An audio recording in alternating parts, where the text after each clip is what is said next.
Good evening दोस्तों। मेरा नाम इमरान सौदागर है और आप सुन रहे हैं शनिवार की रात इमरान के साथ, एक ऐसा शो जहां पे आप आते हैं, बैठते हैं, सुनते हैं अपने घरों के अंदर आराम से बैठ के। कोई सोफे पे बैठा है तो कोई चारपाई पे बैठा है और कोई वहाँ पे अपने बेड पे बैठा हुआ हेडफोन कानों में लगाए हुए मेरी आवाज़ को सुन रहा है। तो ये शो आपके लिए है। और ये शो, हाय हाय हाय, बीच में आ गई ये सर्दी वाले दिल्ली वाले, कहीं भी कभी भी बीच में आ जाते हैं। कामरान, अपने आवाज़ को, अपने माइक को बंद करो कुछ देर के लिए। तुम्हारी वो सर्दी की जो थरथराने वाली आवाज़ है मुझे यहाँ तक पहुँच रही है। मैं ये ऐड कर रहा था कि कुछ लोग रजाई में भी लेटे हुए हैं। अच्छा, कुछ कुछ लोग, मैं ये भी ठीक है, मैं आपका सजेशन लेता हूँ कामरान। कुछ लोग रज़ाई में भी लेटे हुए हैं और अम्मी से, अब्बू से और बहन से छुप छुप के यहाँ पे मेरी आवाज़ को सुन रहे हैं। और ये गलतफहमी अम्मी को है कि कामरान वहाँ रज़ाई में बैठ के अपनी माशूक़ा से आशिकी करते बैठा हुआ है। अगर आंटी सुन रही हैं तो आंटी जी, अस्सलाम वालेकुम। आपका बच्चा बहुत अच्छा है, ठीक है। मैं लीड लगा के बात करता हूँ इसलिए। हाँ, यहाँ पे हमारे साथ मिस्टर डाक भी हैं। इनका नाम मुझे पता नहीं, लेकिन पहली दफ़ा शायद हमारा शो अटेंड कर रहे हैं। तो वेलकम मिस्टर डाक, आपसे ही शुरू करते हैं। यहाँ पे आप देखते हैं कौन कौन हैं और पहले उनके नाम देखते हैं, उसके बाद एक एक से मैं आपसे बात करूँगा, फिर कुछ हंसी मजाक होगा। मिस्टर डाक, ए बी फरहान, इमरान सौदागर, जो मैं हूँ होस्ट आपका और दोस्त, और कामरान हैं। और अगर मिस्टर डाक को पहली दफ़ा यहाँ पे है तो कामरान का नाम देख के डर मत जाना। RKPLO, इसका, इसकी बहुत बड़ी मीनिंग है, जो हम एक अलग से 3 घंटे की वीडियो बना के आपको समझाएंगे। और उसके बाद मिस्टर डाक है, सुनीता जी हैं और जाहिद भाई हैं। तो मिस्टर डाक से हम शुरू करते हैं। मिस्टर डाक, आपका नाम क्या है? आप वॉइस पे आए, आपसे कुछ गुफ्तगू करते हैं, उसके बाद फिर हम आगे बढ़ते हैं। नाम मिस्टर डाक ही है। ओके मिस्टर डाक, कहाँ रहते हो, कहाँ से हो, क्या करते हो? Student for India. Okay okay, nice. So are you able to understand my Hindi और do you want? Yes I am. Okay no okay, no I can understand. अच्छा ठीक है ठीक है। क्योंकि मैं समझा कि हमारे यहाँ लोग हिंदुस्तान के हर कोने से आते हैं। कुछ नॉर्थ से होते हैं, कुछ साउथ से होते हैं, कोई कुछ हाँ भाई। ईस्ट। हाँ हाँ, तो कुछ ईस्ट और वेस्ट से भी होते हैं। और तो लोगों को थोड़ा दिक्कत होती है हिंदी समझने में, तो मैं इंग्लिश में भी बात कर लेता हूँ, ऐसे ही कोई बड़ी बात नहीं। खैर, तो आपका नाम मिस्टर डाक है और आप क्या क्या पढ़ते हो? Computer science. Oh, nice nice nice. So computer science, यहाँ पे मैं कंप्यूटर साइंस, कंप्यूटर, मैंने MCA किया हुआ है। जाहिद है यहाँ पे, जाहिद ने भी BCA किया हुआ है। और कामरान है, जो कामरान ने इंजीनियरिंग की हुई है और वो फाइनल ईयर में है अभी। तो यहाँ पे 1 2 3 4 4 लोग, सारे के सारे, हाय अल्लाह हाय अल्लाह, सारे के सारे यार कंप्यूटर्स में हैं। मतलब हम ही लोग हैं एक बस, मतलब यहाँ पे, मतलब और सब लोग तो बेचारे हम ही लोग हैं क्या एक यार, जो ऐसे बैठे हुए हैं। 4 लोग हैं यहाँ पे, मेजॉरिटी हमारी ही है। और यही हम लोग ही हैं जो सारी दुनिया को बिगाड़ रहे हैं। हाँ, तो आप अपने बारे में कुछ बताएं। आप कहाँ पे ब्लॉग करते हैं? ब्लड पे हो या फिर स्टीमिट पे हो, हाइव पे हो? कुछ अपने बारे में बताओ यार। मैंने ब्लॉगिंग स्टार्ट की थी स्टीमिट पे 2017 में।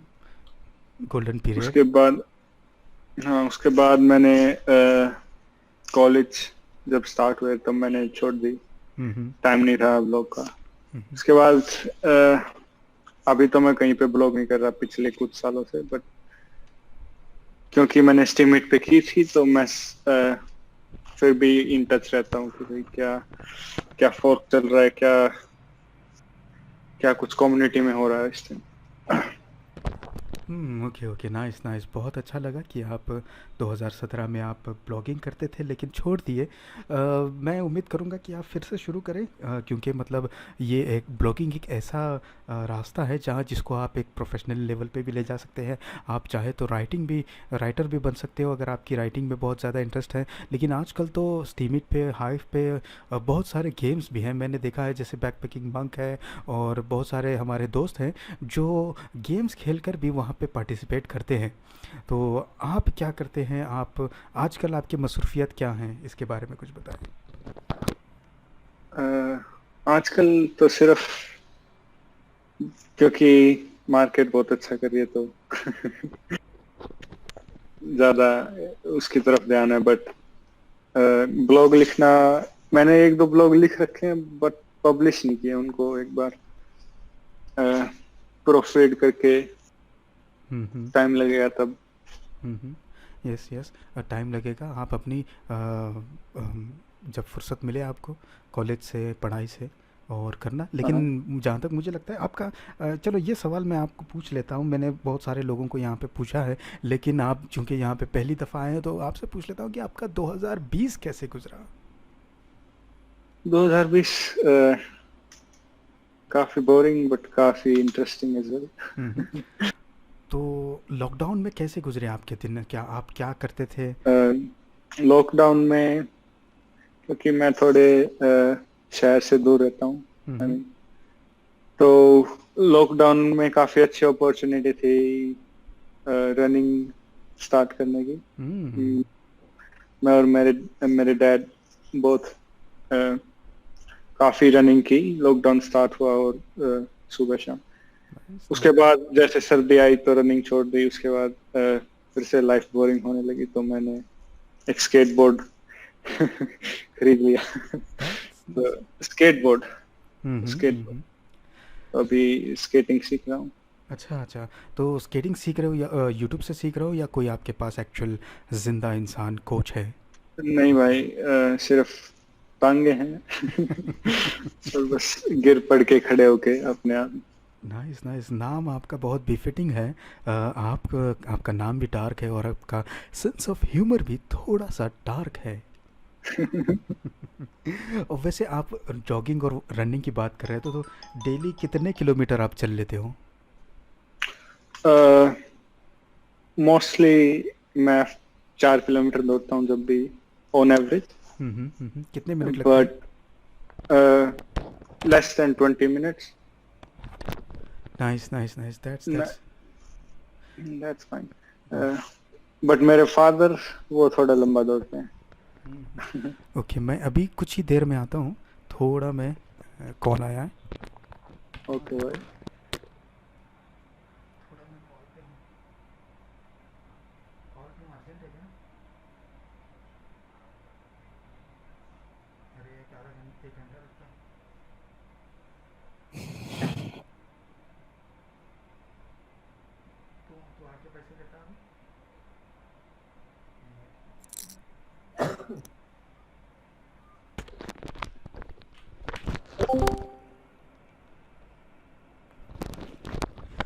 मैम एक्सट्रीमली सॉरी, एक कॉल आ गया था कि मेरे दोस्त का।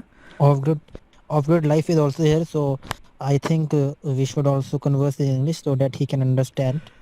Let me just introduce myself. Off Grid, this is Imran Soudagar, your host, and I'm from India. And this is our show. We come here every week on a Saturday night and we talk. And the show is called Saturday Night with Imran Soudagar. So, welcome.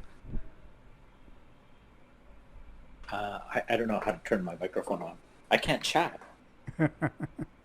You already are actually audible to us. I can hear your voice, and then it's that really crisp Canadian voice that I really love. You have a Yeah. very neutral accent. Canadians always have a very neutral accent, and we Indians can very easily understand your accent.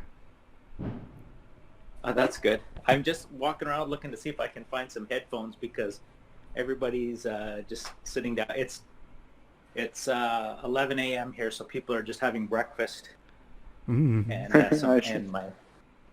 some of my kids are still sleeping. Oh, that's really great.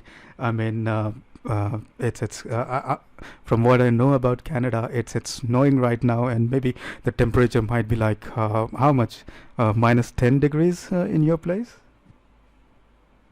Yeah, I think it's minus. Yeah, about And minus good. 10 Celsius, but the sun is shining. Mm-hmm. So do you know where my headphones are? Yeah, in our igloo. We don't all live in igloos. No, I know. That's that's a rumor, but that's not true. Some of us, we do live in houses, most of us. Okay, have you ever, let me just indulge this question. Have you ever lived in an igloo? No, we've built a couple though with the just out in the backyard. Hmm. Just for the kids, I guess. Yeah, to go as a place to go and have a hot chocolate with the kids. Mm-hmm. Nice. So how does that work actually? Because back when I was in school, I have learned about it, and but never had the experience of. You live in one of the coldest countries, and I live. My city is like one of the hottest cities in India. The temperatures go as high as like 46 degrees during summer, and summer is actually starting right now. So how does living in a house made up of ice work actually? You have to have a really good parka and many layers of clothes, Mm-hmm. and they're able to have little fires going inside their igloo. Mm-hmm. They have like I don't know if they have how they do that, how it doesn't melt. Hold on, I'm gonna plug some headphones in here. Yeah, sure. They have little chimneys. Yeah, my son's telling me they have little chimneys inside the igloos. Hi, son. He's sitting down. He's trying to do. He's got homework. He's doing an essay about. Which is your essay about igloos? Yeah. What's your essay about? Indigenous people of Canada. Indigenous people of Canada. I once knew someone from Canada, a singer, one Yeah. of my very good friends. He was also from his mother's side. I don't know. He was an indigenous person of Canada. Yeah. Yeah. So am I actually. A lot of. Whoops! I just put some coffee. Oh. I am also Ojibwe on my mother's side. Mm-hmm. So I'm what they call Métis in Canada. I don't know if you're familiar with that term. Not. So not my ancestors were a mix of French, Canadian, Ojibwe on my mom's side, some Irish, and then on my dad's side, I'm Italian. So I'm a real mix of. So I can make jokes about anybody and not really offend anybody. And also not get offended by anybody, I guess. And you told you That's have right. you have a little bit of French Canadian, you have got a little bit of Irish, and you have also got about the indigenous community, race of Canada. So that means that I Yeah. think you have a really really good exposure of food, because that's what I smell. French, Ireland, Yeah. and Canada. I mean, you might have so many amazing flavors and dishes over here at your place. Yeah. I mean, my dad, from being from Italy, like it's like 2 or 3 generations ago. So, I mean, he makes a little bit of pasta, but it's not really that. I'm not really that ethnic as far as. And then the French Canadian is sort of like we put maple syrup on everything, and we like French bread, and Yeah. I'm trying to think of some of the French. I guess there's a meat pie that we have. Things like that, but it's not. I'm sure when you're actually living in Europe and you're living place India and some of these the home countries, the food is much more rich. I think when everything comes to Canada or America, everything kind of gets toned down a bit. We run out of spices, and then we stop using them, it seems. Yeah, that happens. Even American food. If you come down to India, American food. I don't know many Canadian foods, but here in India, we got a lot of. We have Burger King, we have McDonald's, we have KFC, and everything. And most of these brands, when they come down to India, they have to tone up a little bit. They add a lot of Indian flavors to it, Indian touches to it and twists to it. And the originality of the food doesn't last long, because I remember when what was that? Taco Bell. I was one of the first people in India to like one of the top 100 people in India, because back when I was studying at the university, we had a Taco Bell that recently started. So I was there, one of the top first 10 customers to try Mexican, authentic Mexican food, and the food was amazing. The food was amazing, and I was like, I loved it. Those flavors, those burritos, those nachos, those the cheese and everything. It was really really the chilies, the peppers and everything. It was really really amazing. And 6 months later, I go there again, and everything has been Indianized. Like you find there, the burrito has Indian spices in it. A lot of Mexican food and Indian food has some similarities, but down the lane 6 months later, because the people couldn't, people didn't like that many, because the spice wasn't Indian, up to that level. Yeah. Yes. What spices? So they would take out, like they in Mexican, there's a lot of cumin and coriander. So what spices did they switch those out for? Actually, we eat a lot of curry. Yeah, curry. We eat a lot of cinnamon. We eat a lot of cloves, cardamom. Even and a lot of ginger and garlic. I was surprised to see a ginger flavored a burrito. You can get that in India actually, and we eat a lot of garlic. Indians eat a lot of garlic, and everything that we eat, most of our savory foods have a touch and hint of turmeric. So everything has it, and Mexican food doesn't has that. So a lot of and turmeric is a very strong flavor. When you add that to something like a burrito or something else from other country, it completely changes the native tastes that I. Yeah. Yes. That's interesting. I didn't know that happened. So right now, if I go like to Kerala, to a Taco Bell there, if I had a burrito, it would taste more like an Indian dish than a Mexican dish. Yes. Right now, or did they? Yeah. No. They you didn't will have. you will find they also have some of the authentic taste in some places. But a majority, like 90% of the menu, you will find, like for example, I'll tell you about KFC. Like I guess you have a lot of KFC around Canada, and KFC is known for one simple thing. Okay, I have KFC in my city, and KFC is known for one thing, and that is fried chicken. And the name itself says Kentucky Fried Chicken. And you'll be surprised, Indian KFC has a separate vegetarian option as well. Okay, so it's made from tofu or the chicken. It's fake. Yes. It's not real chicken. No. They actually have two kitchens inside a KFC. They have a vegetarian kitchen, and the other one is non-vegetarian kitchen. Where you get chicken. And the vegetarian kitchen has they use potato, whatever you pronounce it.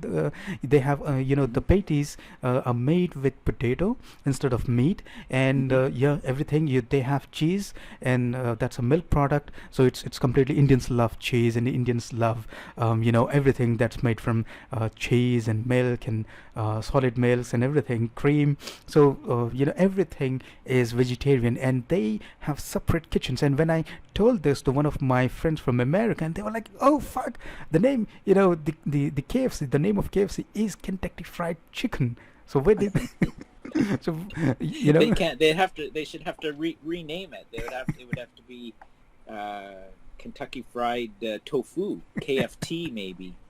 Yes.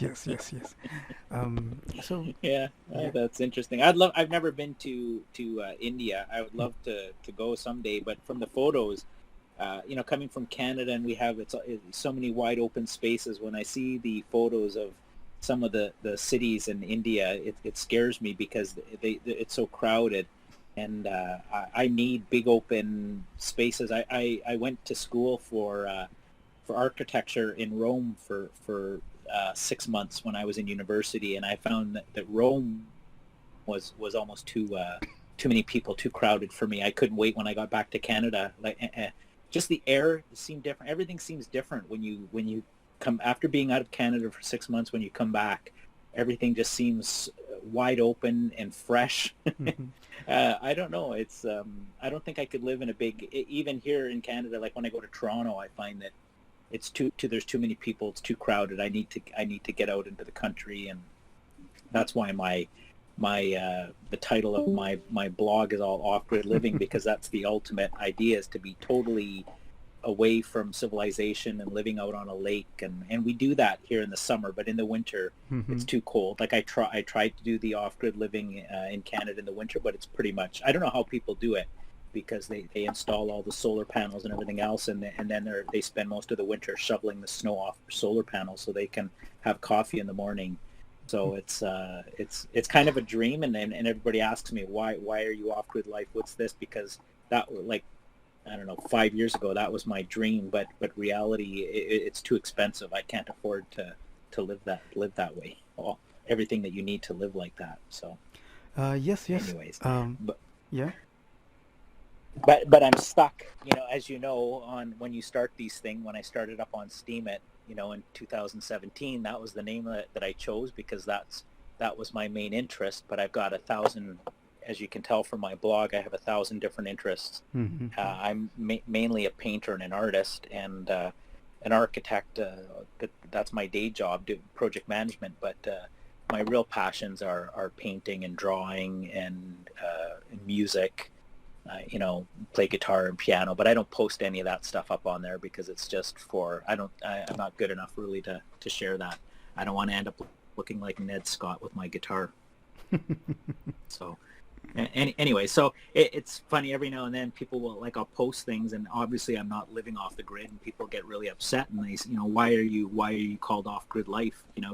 Obviously you're living in suburbia. Mhm. And it's true. And so I have to explain to them, yes, this was my original goal, but when you have kids and they're in elementary school and high school, you can't live miles outside of the city. Or I guess we could have done homeschooling, but we wanted our kids to be socialized, and now we're all stuck at home doing homeschooling. Mhm. Mhm. Yes. So COVID kind of drove us pretty much off the grid. We've been in lockdown here. We're in a full lockdown right now here in Ontario. We can't.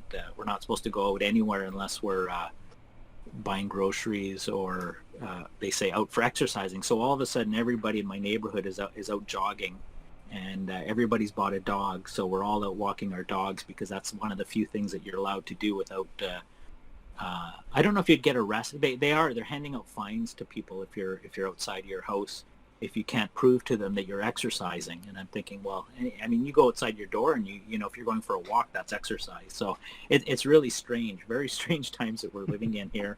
And we are, then there's questions about, do we take the vaccine or not? And Yeah, yeah. lots of debate going on. But I think every year we get the flu shot, and Mhm. and it hasn't affected me. I kind of trust the science and the doctors, that they know that what they're doing. If they Yes, want to, yes, yes. I don't know if the plan, like all the conspiracy people, that the plan is to cull humankind and kill us all off. Mhm. Well, I don't know why. A lot I've of read so many things, especially on Hive. I've kind of had to go away from the trending page, because they seem to be featuring a lot of these videos of these conspiracy theories, and it's like it's caused so much death, Mhm. so many people believing these things, and Yeah. it's crazy. And then anytime you question the conspiracies, they think that you're part of the government, or part of the plan to kill everybody. And it's like, oh my God. I mean, if you have kids and children, you want to live, forever. Mhm. I'm not going to do anything that would harm us, but we have good health care here in Canada, and I don't abuse it or use it more than I don't run to the doctor every 2 minutes. I try to take care of myself with Mhm. lots of exercise, and try to do healthy eating. But for Yes, yes, something yes. like this, it's a Yeah, pandemic. it's a I think pandemic, and it has affected everyone. I have you said you lived in, Ontario. I have a few friends over there, and It's a good part of your country. And Yeah. speaking about the people, conspiracy theories and everything, a lot of a lot of things are going there, and people are writing a lot about it. And now people have free press. You can write anything, you can share anything. Yeah. My only issue with these kind of people is that if you have proof, then why don't you just come up and show the proof? Like, people are, just, Yeah. yeah. So if I know that, Yeah. I know for a fact that the COVID vaccine is not working. Okay. Like, for example, Yeah. like a lot of people are getting a lot of allergies and side effects, and this is a fact. Okay, there's data that is Yeah. backing over here, but when you go and talk about stuff that there's a conspiracy about killing everyone in the world and all these things, this doesn't really work, because the world is like 8 billion people right now, and it's really difficult to control everyone to the kind of Yeah. stuff they talk about. And Yeah. yeah, and you're talking about off-grid life. Okay, I was actually Yeah. an hour ago. I was at a restaurant with my friends. I actually run a book club over here, and we were talking, Yeah. since it's a Saturday, and we were talking about books and everything. And somehow the topic went towards off-grid life and living away from the Yeah. civilization and everything. I happened to mention Yeah. your name, and Yeah. I talk about I read one of your posts where you told where you wrote where that you are no longer living the off-grid life, because actually speaking, factually speaking, it's very difficult for you to have electricity, generate electricity for like 4 months of the year. I guess you have winter for four months in a year. Yeah. And Yeah. yeah, that's a really difficult thing for you to do. But some people in America are actually doing that, and a lot of people in UK are also able to do that, because they don't have a lot of snow, like you said. People are shoveling, spending tons of hours shoveling the snow of the solar panels. So I remember, I think there are a couple of people in USA who write a lot about these things, and have blogs on vlogs on YouTube, where they share their lives about not completely off grid, but still they're not buying a lot of stuff from the city. They're trying to live a eco-friendly life, and that goes a long way, I guess. Trying to help the planet in Yeah. any way we can. Yeah. And Yeah. it's The only. hmm Yeah. Go ahead. yeah. Please you go ahead. Well, I was just going to say the problem with living off the grid anywhere, and it's not just Canada because of the snow. That I watched like hours and hours of videos of families of usually couples. It's difficult to do when they have children, and then I've even seen some people with children. They start out, they buy the land, and the first thing they start to do is they start chopping down trees, right? Because they need to live in a clearing and they need the sun to get to the solar panels. So they spend a lot of time cutting down trees, and that really bothers me, because I like to plant trees, and I think that's something that you do also. Yes, I do. And so they start chopping down the trees, and they're saving the wood because they'll need it for their wood burning fireplace. Mm-hmm. And then they live in a little trailer while they're building their off grid cabin or house. So they start building that, and then as time goes, they buy their first couple of solar panels, and then they realize that on days when it's not sunny, you need to keep the batteries charged up. And I looked into all of this, and the batteries, the lead batteries, are extremely expensive. The more things that you want to power up, if you need to power your power tools so you can build your off-grid cabin, Mm-hmm. you start to need more and more solar panels, and then you need to buy more and more batteries.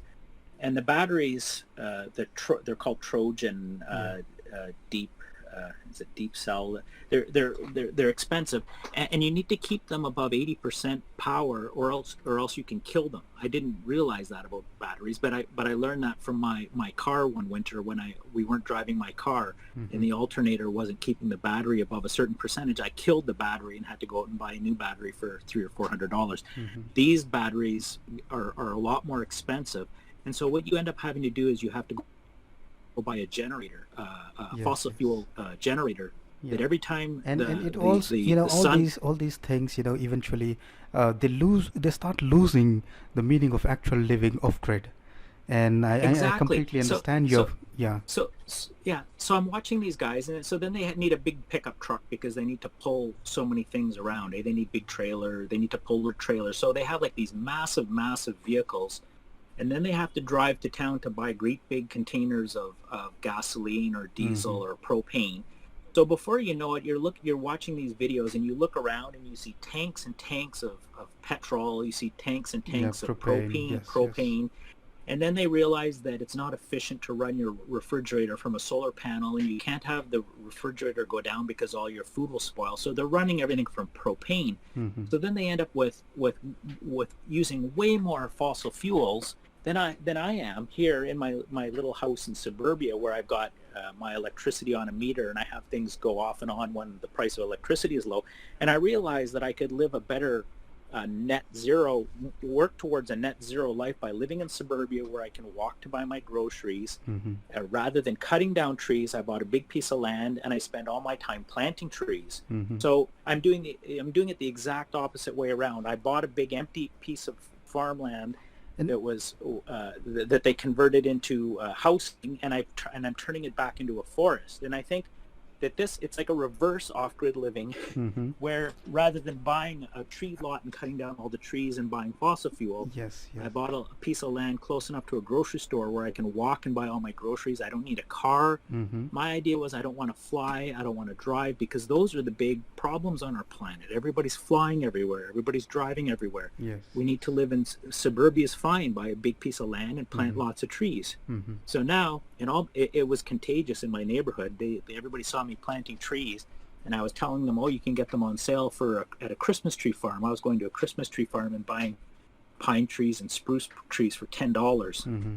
and planting them. And now, in our yards, all of our neighbors, they all did the same thing. So we have a forest running through suburbia. Mm-hmm. So That's I really think great. that's Great, and you know, the thing about it is, instead of living off grid, you are living a sustainable life, and I think yeah. that's really great. And thank you, off grid, for coming up here and talking with us.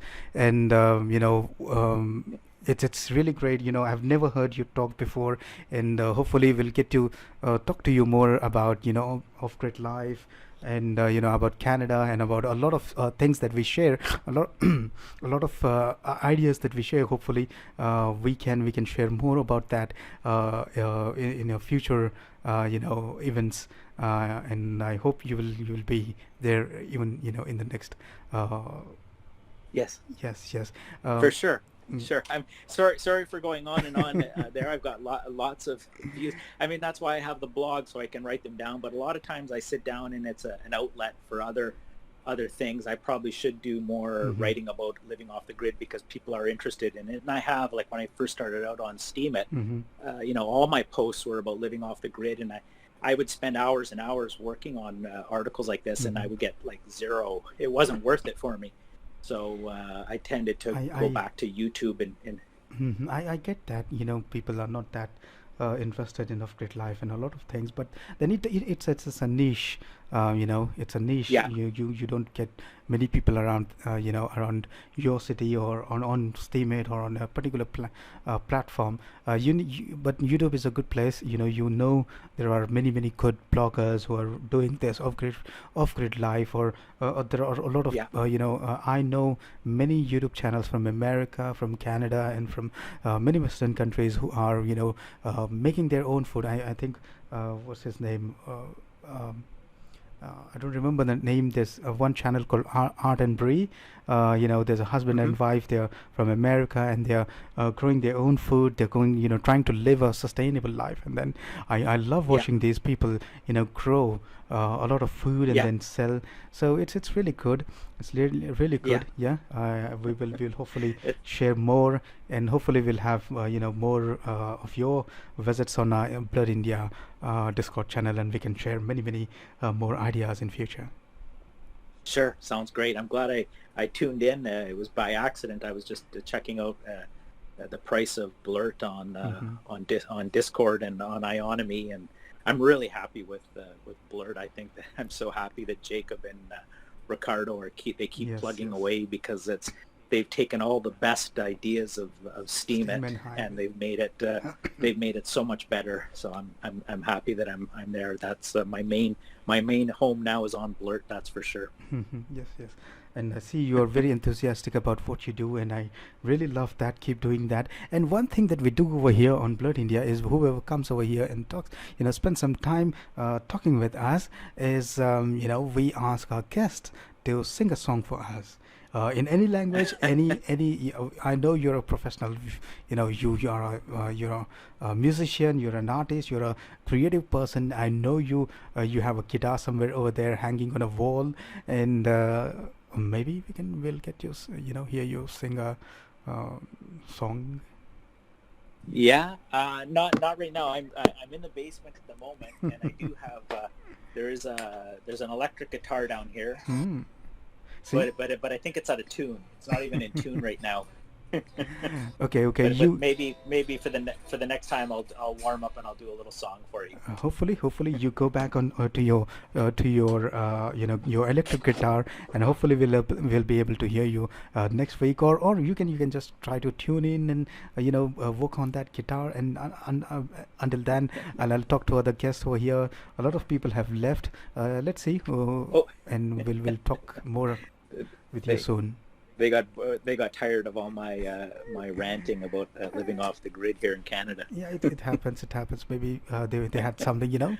It's 9. Yeah. Yeah. Maybe people were busy or something. People have lives, and people just pop in, talk with me, and then go back. So it was really nice having you off grid. I haven't asked your real name, so I'll quickly ask you your real name, and if you want to, because one of the other participants today was named Mr. Dark, and he said he doesn't want to share his name, and that was completely okay. We're okay with whatever name you want to call yourself. Yeah, well, I'll give you my first name. It's Rod, R-O-D, which I tell people my name is Rod, and they forget that.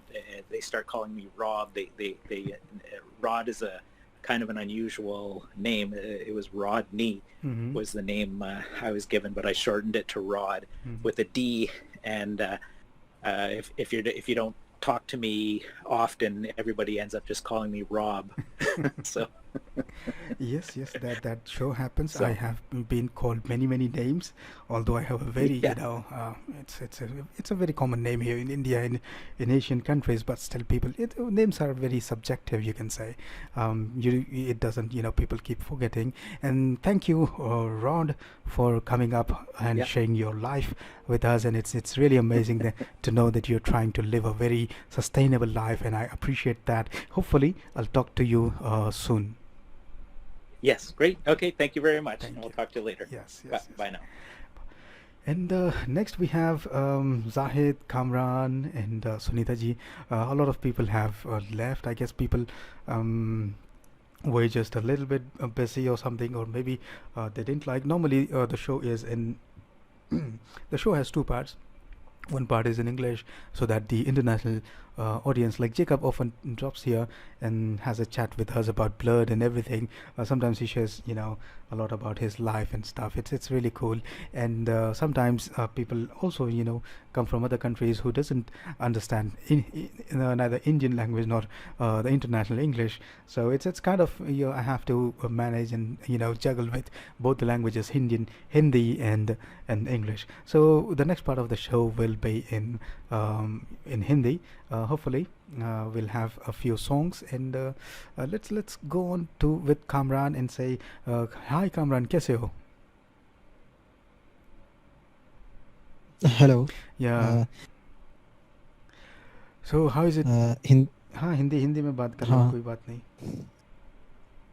नहीं, मैं तो आई am okay with speaking in Hindi और English, पर मैं ठीक हूँ. इमरान भाई, आप कैसे हो? मैं भी ठीक हूँ. सो आजकल क्या चल रहा है सर्दी के अलावा दिल्ली में? मैंने सुना कि बहुत फॉग चल रहा है वहाँ पे. इतना ज़्यादा नहीं चल रहा है अभी फॉग, लेकिन हाँ फॉग यहाँ पे है. सुबह रहता है, अर्ली मॉर्निंग 9 बजे से पहले तक आजकल रह रहा है फॉग, और उसके बाद तो ठीक हो जाता है मौसम. और जो सुबह उठता है, जैसे मैं तो आजकल उठ रहा हूँ आपसे थोड़ा सा मोटिवेट होके, तो मैं देखता हूँ कि हाँ काफ़ी फॉग रहता है, लेकिन कमरे में ही फिर एक्सरसाइज करके फिर सो जाता हूँ। छत पे जाके नहीं कर पाता, बहुत ठंड होती है। कौन सी कलर की ज़्यादा डिमांड है? ये क्या पूछ अब मुझे पता ये नहीं, क्या पूछ रहे हैं? मुझे पता नहीं, आप ही उनसे पूछ लेना। लेकिन लेकिन अच्छा। हम्म। ये है कि मतलब सुबह उठ के एक्सरसाइज करने का सारा मकसद ये होता है कि आपकी आपके जिस्म को, आपके फेफड़ों को कुछ ताज़ा तरोताज़ा हवा मिले। लेकिन कमरे में ही। ये कमरे में इसलिए क्योंकि ठंड, बहुत ठंड है दिल्ली में। ज़्यादा ठंड है। नहीं, ऐसा नहीं है कि मैं ऊपर नहीं जाता हूँ। मैं एक्सरसाइज करने के बाद ऊपर भी जाता हूँ, लेकिन झूठ क्यों बोलूँ, अक्सर ऐसा होता है कि अगर मैं 2 दिन नहीं गया, मतलब एक दिन गया तो 2 दिन नहीं जाता फिर मैं। हम्म। और मैं ऐसे भी चला जाता हूँ ऊपर, मेरे को अच्छा लगता है। नेचर को फील करना तो मुझे काफ़ी पसंद है। ऊपर जाकर इधर उधर देखता हूँ क्या हो रहा है। फिर मैं देखता हूँ यहाँ तो कोई बर्ड्स होती है नहीं है, जनरली यहाँ पे कबूतर होते हैं, तो कबूतर को ही देख लेता हूँ मैं कि यार अच्छा। कैसे कैसे क्या कर रहे हैं। हाँ, एक्चुअली मैं बहुत नेचर को ऑब्जर्व करता हूँ, मुझे काफ़ी अच्छा लगता है। और बादलों को तो मैं इतना ऑब्जर्व करता हूँ कि जब बादल, एक मौसम आता है ना जब बादल चलते हैं धीरे धीरे, एक होता है कि स्टिल रहते हैं, फिर एक मौसम आता है जब बादल चल रहे होते हैं हवा के साथ, तो हम्म। मुझे वो बहुत अच्छा लगता है। मेरा मन करता है मैं देखता रहूँ, वो चलते जाएं, और लेकिन बारिश वारिश ना हो, बस चलते जाएं, और अच्छा अच्छा। थोड़ा वैसा वाला मौसम। हम्म। हाँ, काफ़ी अच्छा लगता है मुझे वो। अच्छा कामरान, ये बादल हैं, कोई हवा है, कोई पेड़ पौधे हैं, उसके बाद फिर चांद तारे हैं, कभी कभी मतलब आप उनके लिए कोई शायरी वायरी मारते हो क्या कभी कभी? जैसे कभी ऐसे ऐसे बोला है क्या कि हमसे ना क्या हो चीज़? सकेगी मोहब्बत की नुमाइश, हमसे ना हो सकेगी मोहब्बत की नुमाइश, बस इतना जानते हैं तुमको चाहते हैं, ऐसी ऐसे। मैंने असल में, हम्म। अच्छा आप अभी शायरी बोल रहे हो? मैंने बोल दिया। नहीं, अभी आप कुछ कह रहे थे ऐसी एक। मैं बोल रहा था कि मतलब ऐसी कोई शायरी वायरी कि तुमने मतलब उनके लिए लिखी है या मारी है, कोई कहीं से चुराई है? नहीं, आज तक चोरी तो नहीं करी कभी मैंने। हम्म।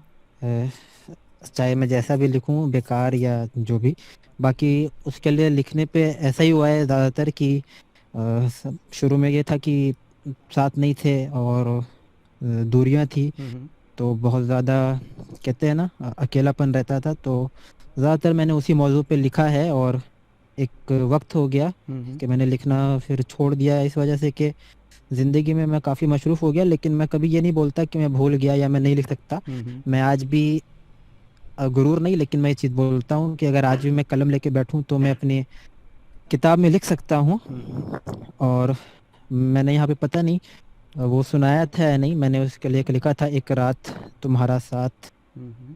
शायद मैं यहाँ पे सुना चुका हूँ सुना दो, वो। सुना दो, सुना दो, कोई परवाह नहीं, एक दफ़ा और सुना दो, बहुत सारे लोग सुनेंगे उसको इंशाल्लाह। हाँ, और मैं सुनाने के साथ पहले ये भी बता देता हूँ कि एक श्वेता दीदी हैं, वो यूट्यूबर हैं, उनके मिलियंस में सब्सक्राइबर हैं, हिम श्वेता करके नाम है, वो भी शायरी करती हैं, तो उन्होंने ये शायरी मेरी देख के और मुझे अप्रिशिएट किया था। हम्म। तो वो मेरे को काफ़ी मोटिवेट उनके कमेंट ने किया था, जब उन्होंने मुझे ए, मतलब कमेंट, मेरा एक्चुअली एक पेज भी था, पर हम्म। अनफॉर्चुनेटली मैंने छोड़ दिया उसको। तो मैंने उसके लिए क्या लिखा था, मुझे याद करने दो थोड़ा सा। अम्म, हाँ, मैंने ये लिखा क्यों था, पहले ये जानना ज़रूरी है कि मैं छत पे था, और मैं वो दिन याद कर रहा था जब मैं फर्स्ट टाइम उससे मिला था और चांद को देख के बात कर रहा था। हम्म। और फिर वो चीज़ चली गई ज़िंदगी मेरे, कभी लौट कर वापस नहीं आई। हम्म। वो मतलब फर्स्ट एंड लास्ट हो गया, और उम्मीद है आगे मेरे को होगा कि हम्म। वैसा वक्त आएगा। तो मैंने वही चीज़ सोच कर लिखा कि फ्यूचर में ये चीज़ हो रही है। हम्म। मैं जब बैठा हुआ था तो मैं फ्यूचर का सोच कर ये लिख रहा था, अच्छा। और पास्ट में जी रहा था असल में, कि पास्ट में ये हो चुका है और फ्यूचर में मैं ऐसा चाहता हूँ। तो वो मैंने लिखा था, बहुत छोटी सी है, तो वो कुछ इस तरीके से थी हम्म। कि एक रात तुम्हारा साथ, हम्म। और खुशियों की 100 बात। अच्छा। एक रात तुम्हारा साथ और खुशियों की 100 बात, बातें कुछ अनकही तो कुछ अनसुनी सी, और कुछ शिकायतें हों खास। अच्छा। मतलब इसमें सेकंड पैराग्राफ में ये है कि बातें कुछ ऐसी होंगी जो ना कभी मैंने कही होगी ना सुनी होंगी। मतलब जो मैं उसे कहूँगा वो मैंने कभी नहीं कही होगी, और जो मैं सुनूंगा वो तो जो वो सुनेगी अनसुनी उसके लिए है असल में। अच्छा। अनसुनी वाला जो लफ्ज़ है ना उसने कभी सुनी होगी। और कुछ शिकायतें होंगी खास कि मतलब मैं इसमें उसमें जी रहा था फ्यूचर में कि वो मुझसे शिकायतें कर रही होगी कि आपने मुझे एक बार भी टाइम नहीं दिया था और इमरान भाई के शो पे थे और मैंने मैसेज किया, यानी तो ऐसे था। अगर अगर कभी तो अगर बात अगर कभी ऐसी शिकायत हो, नहीं होगी, वो हुँ, मेरे शो के लिए तो नहीं नहीं होगी बोलेंगी, कभी अगर होगी नहीं। तो बस इतनी सी मेरी मतलब इल्तिजा है कि मतलब उनको भी बुला लो शो पे, मतलब मियाँ बीवी राजी, तो फिर इमरान भाई क्या करेंगे, दोनों भी यहीं पे रहेंगे, फिर शो अच्छा होगा। वो ज़रूर आएगी। असल में उसके अब्बू दुबई में रहते हैं इमरान भाई, हम्म। और वो रोज़ वीडियो कॉल करते हैं, और वो नेट जो होता है वो उसी के फ़ोन में एक्चुअली रहता है। बॉटिम पे कॉल आता है तो अगर वो अपने अब्बू को प्रायोरिटी देती है, वो बहुत प्यार करती है अपने अब्बू से। वो उससे उनसे बात ना छूट जाए इसलिए वो एक बार मैंने उसे बुलाया था तो उसने कुछ बोला भी नहीं था, उसका नेट भी पूरा उड़ गया था। हम्म। पर लेकिन नहीं है, जब यहाँ आएगी तब उसे वाईफ़ाई भी मिलेगा और सब कुछ मिलेगा। तो ख़ैर ऐसे थी शायरी। अभी बाकी है कि एक रात तुम्हारा साथ और खुशियों की सौगात, बातें कुछ अनकही तो अनसुनी सी, और कुछ शिकायतें हों ख़ास। और जब शिकायतें होंगी तो फिर तेरी माफ़ी मेरा प्यार, कभी ना छोड़ के जाने की हो बात। ठीक है, तेरी माफ़ी मतलब वो तेरी माफ़ कर माफ़ी। देगी मुझे, और मेरा क्योंकि वो प्यार होगा तो फिर बात होगी कि ठीक है अब जो हुआ सो हुआ, कभी ना छोड़ के जाने की हो बात। मुकम्मल और जायज़ फिर हमेशा का वो साथ। मतलब मुकम्मल हो जाएगा क्योंकि हमारे इस्लाम में होता है कि निकाह के बाद मुकम्मल और जायज़ दोनों लफ्ज़ आ जाएंगे मेरे पास। तो मुकम्मल और जायज़ फिर हमेशा का वो साथ, इंतज़ार रहेगा एक रात, मंजिल होगी तब पास, और एक नए सफ़र का आगाज़ एक रात। ऐसे है पूरी शायरी। माशाल्लाह तो मैं माशाल्लाह, कुछ इतना बहुत ख़ास नहीं। बहुत अच्छा लिखा आपने कामरान।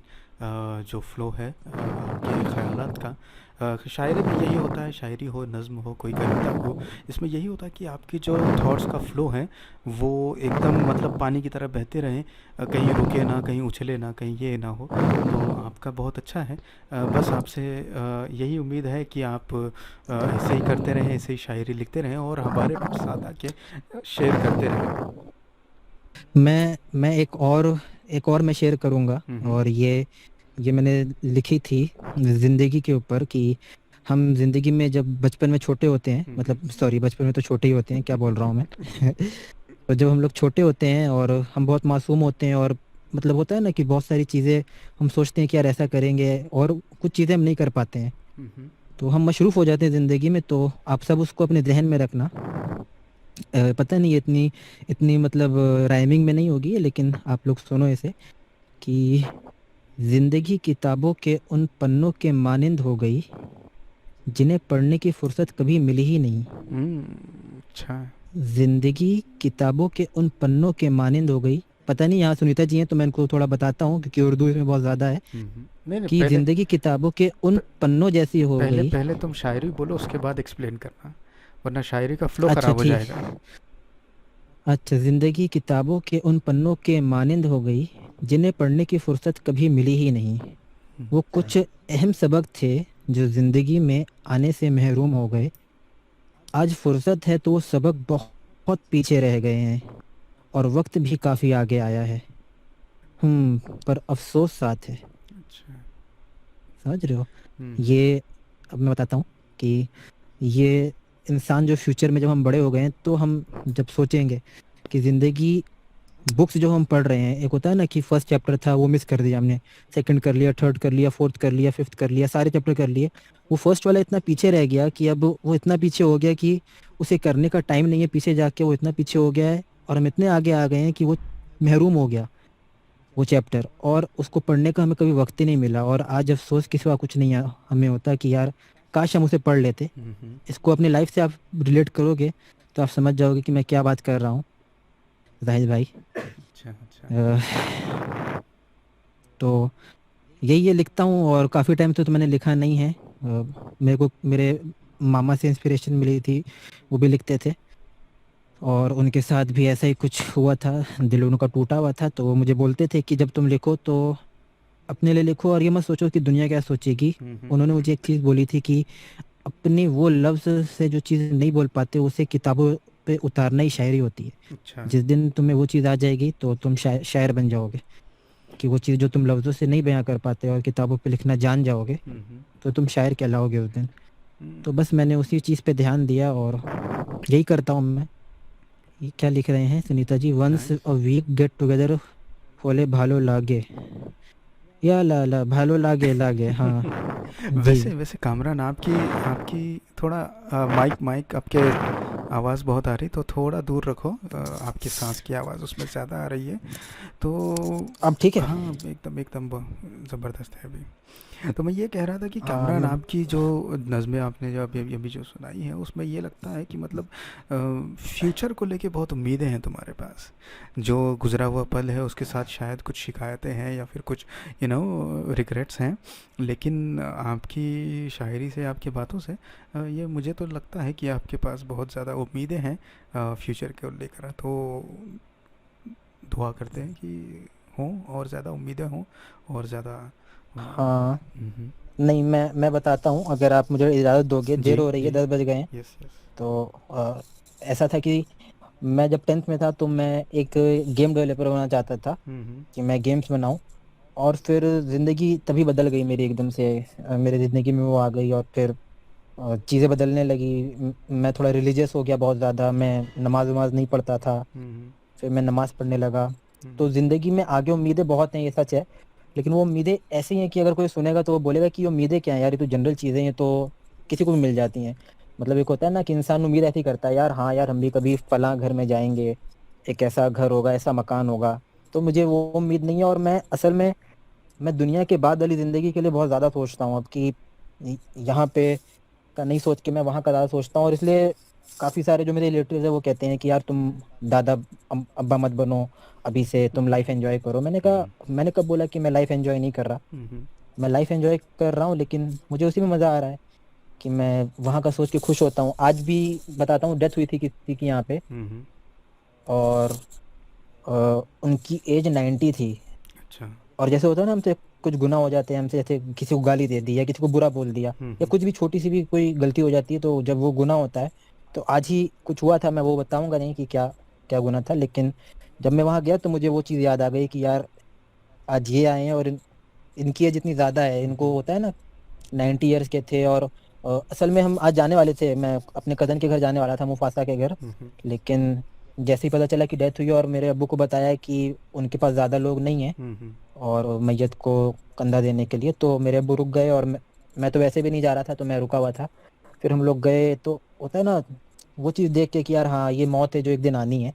प्लीज़ नेगेटिव मत हो जाना यार सारे लोग, मैं ऐसी बात कर रहा हूँ। तो मैं अपने आप को नेगेटिव नहीं सोचता इस चीज़ को लेके, कि अगर मैं ये सोचता हूँ कि मैं सबसे ज़्यादा खुश रहने वाला इंसान हूँ। मैं कभी गमगीन नहीं रहता हूँ, चाहे अंदर से कुछ भी हो, लोगों के आगे जाहिर करो कि खुश हो। हम्म। क्योंकि यार ज़िंदगी मिली है और ये बहुत अनमोल तोहफा है खुदा का। तो बस सही बहुत है, बात है, अगर सही बात ज़िंदगी है। है तो यार।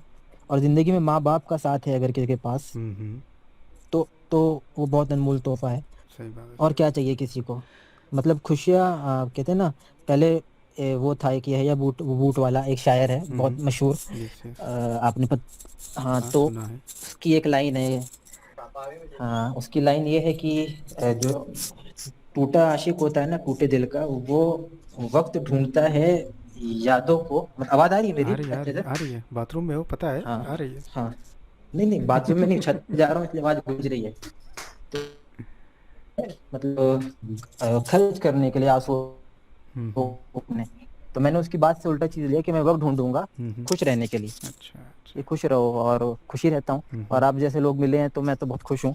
इमरान भाई, जाहिद भाई, सुनीता जी, और कौन मिला है यार यहाँ पे, और जैकोब और मेगा ड्राइव जैसे लोग मिले हैं, वो काफ़ी अच्छे हैं।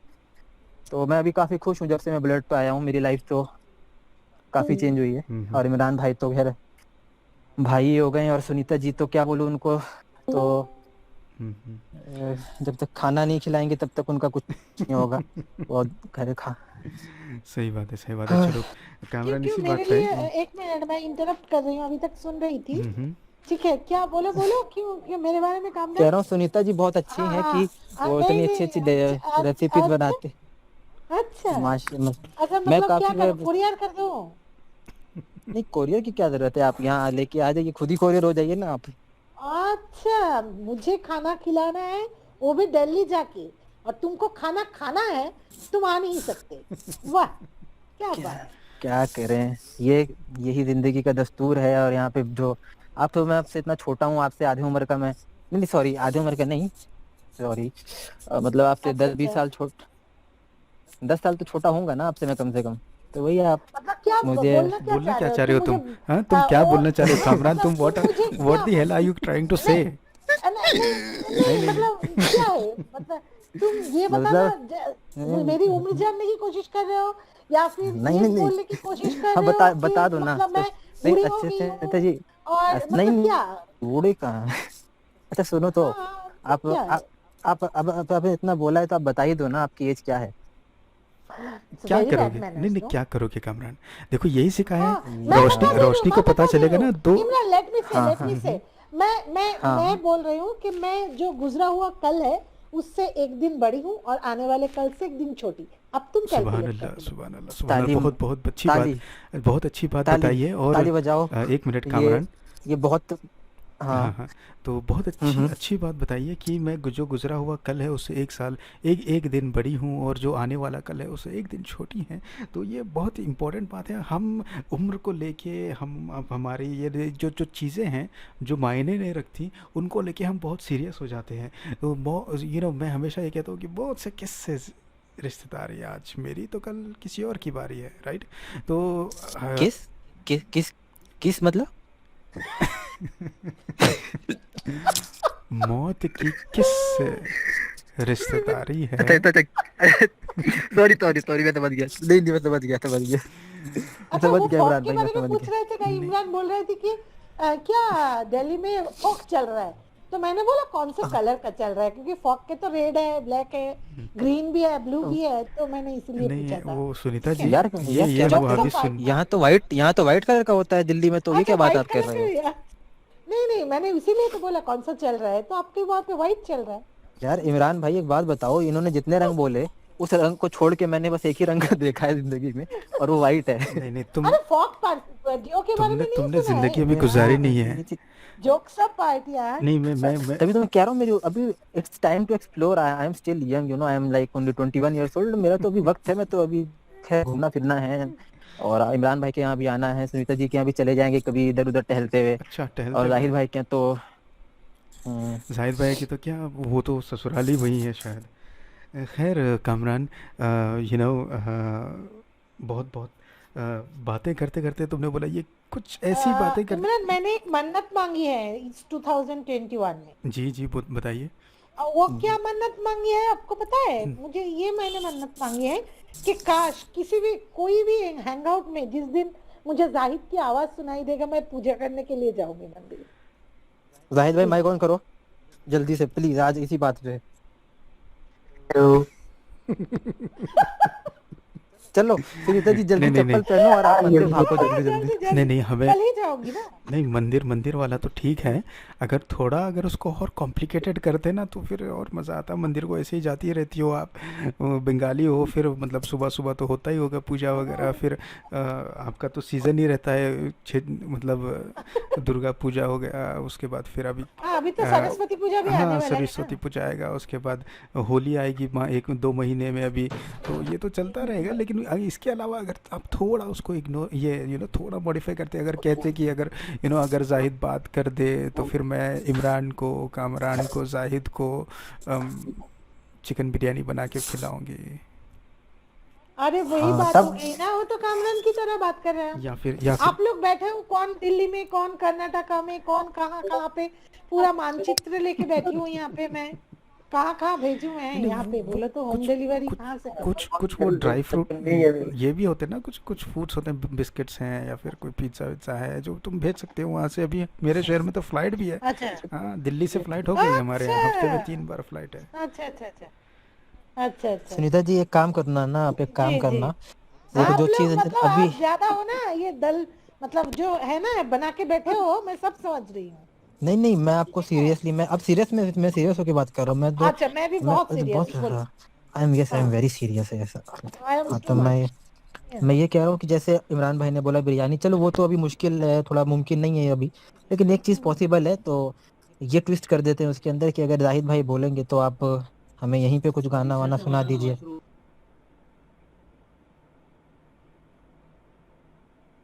क्या कर रहे हैं? हेलो।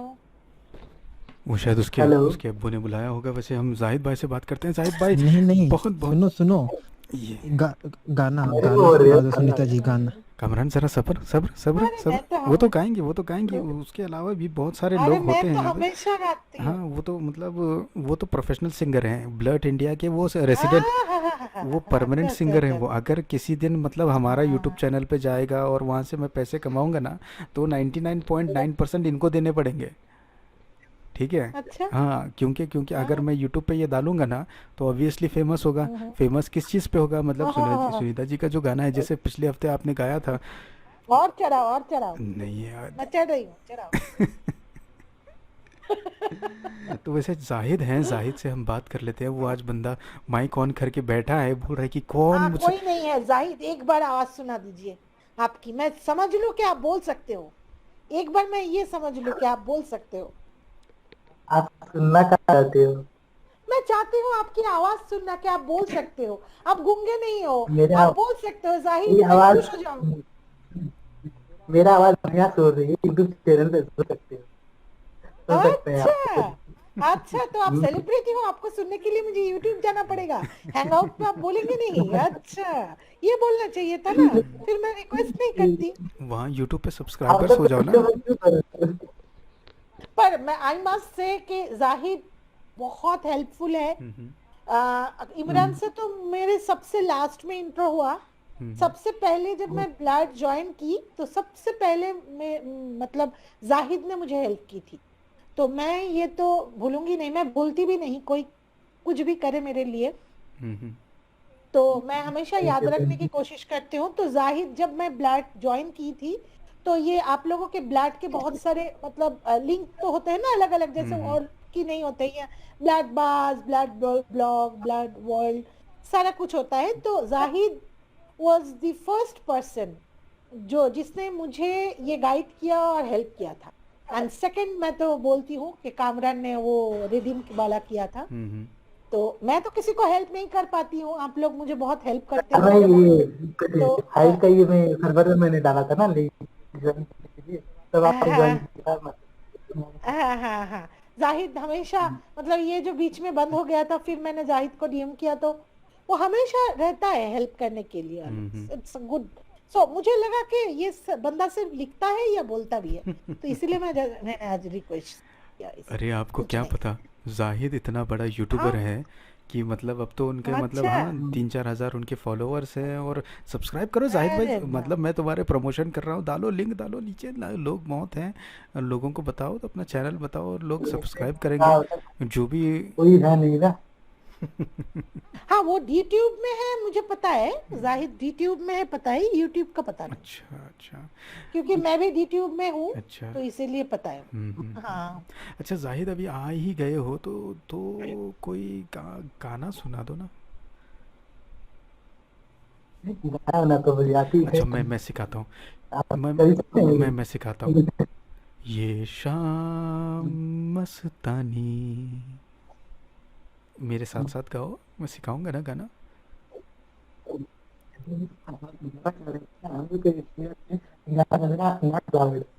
क्या आवाज़ आवाज़ ठीक से आई नहीं, मैं सुन नहीं पाया।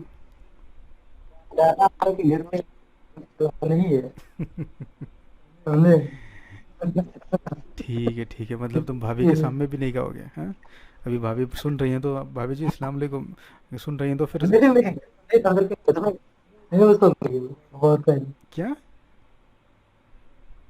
ये वो अच्छा अच्छा अच्छा, ओके ओके ओके।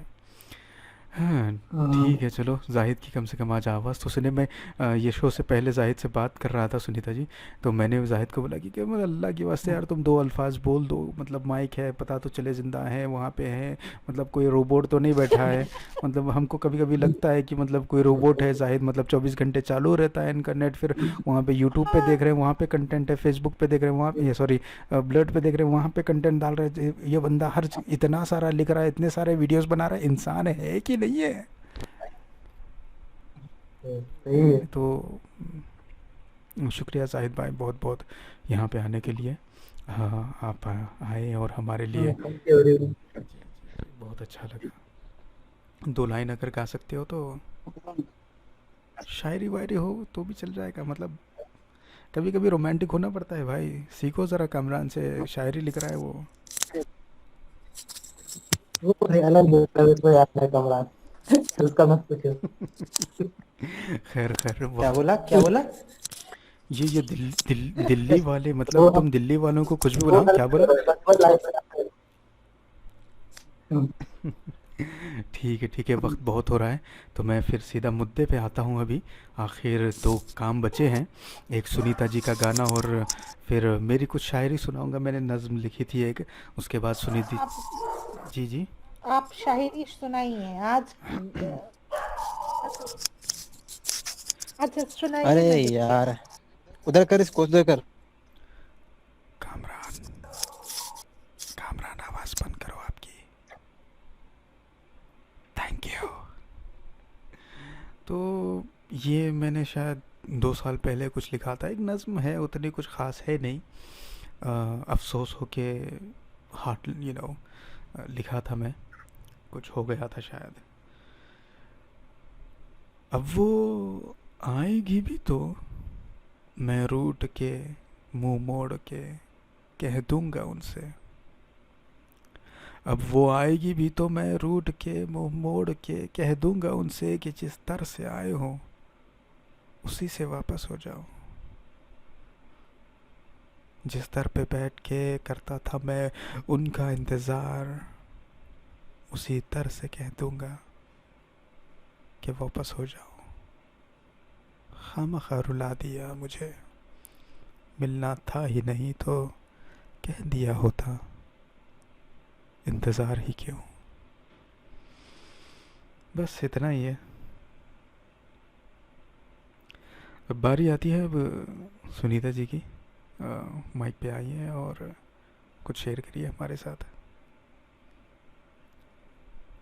जी आपकी शायरी बहुत अच्छी थी, अच्छा लगा।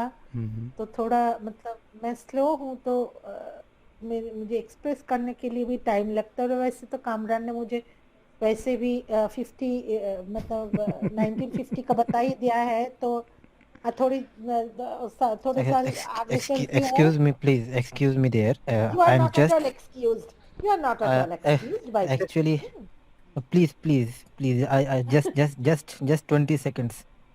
मैं बस 15 साल का हूँ, इस हिसाब से आप 30 के भी नहीं हुए। मैंने बोला आप मेरे से थोड़े से बड़े हो 10 साल, मतलब आप 25 यार। क्या कह रहे हो सुनीता जी यार, 25 साल के तब भी आप ऐसे कह रहे हो? ले नहीं कहाँ आप? पाऊंगी, ठीक है छोड़ दो। नहीं, रहने दो रहने दो। क्या नहीं ले? तुम 15 साल के हो गए और मैं क्या हो गई, वो छोड़ दो छोड़ दो। जो जुबान, जानते हो कामरान, जिंदगी में ये एक हकीकत है कि जुबान से निकली हुई बातें और बंदूक से निकली हुई गोली एक बार निकल जाए तो वापस नहीं मिलती। तो आपने जो और कहना था कह दिया, नहीं, मैंने और जो तीर सुनना से था निकला हुआ सुन लिया। कमान, तीर से हाँ निकला हुआ कमान भी कभी नहीं आता है। हाँ तो वो सुन लिया और ले लिया, कोई दिक्कत नहीं, आंसर भी दे दिया, तो उसको कैलकुलेट करते रहो अब। कर लिया हूँ मैं, अभी दूंगा हाँ mathematical explanation next time. Okay okay, I will wait. गाना सुनाइए ना, गाना सुनाइए, जल्दी से गाना सुनाइए। अच्छा सुनो, गाना, प्लीज हाँ, प्लीज सुनो ना गाना आज मेरे, प्लीज आप वो तुम ही आना जो है वो सिमर जामा का, वो सुना दो प्लीज यार। भगवान मुझे लिरिक्स कहाँ पता होता है। काम कौन सा बोलो। कामरान जो गाना चाहिए उसके लिरिक्स उनको सेंड करो अभी। अभी ये करता हूँ मैं एक शाम मस्तानी ये वाला गाना नहीं बोला है मदहोश उसने। किए जाए, कोई डोर तेरी ओर। तुम ही आना, देखिए मुझे दो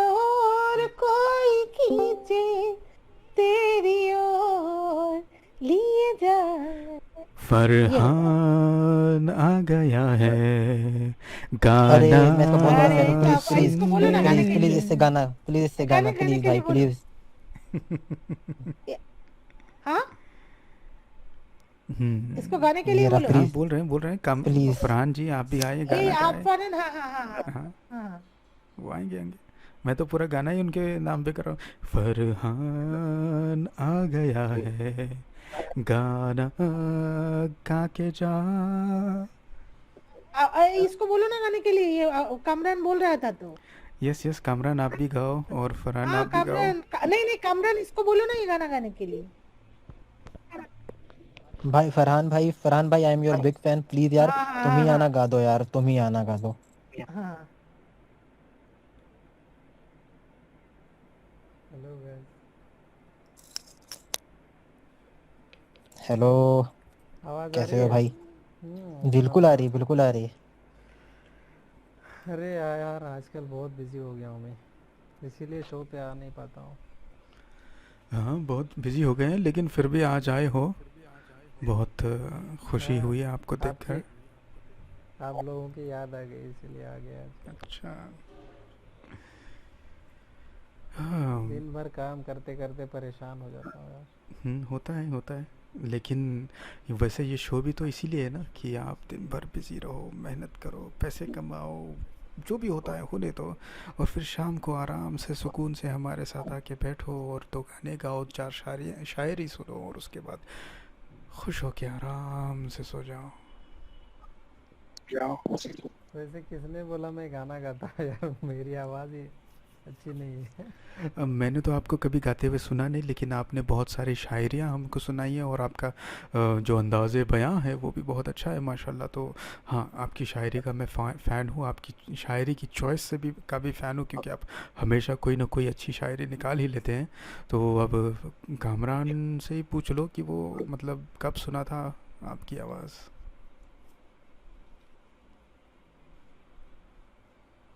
उसी को पता हो यार, मुझे तो पता नहीं है।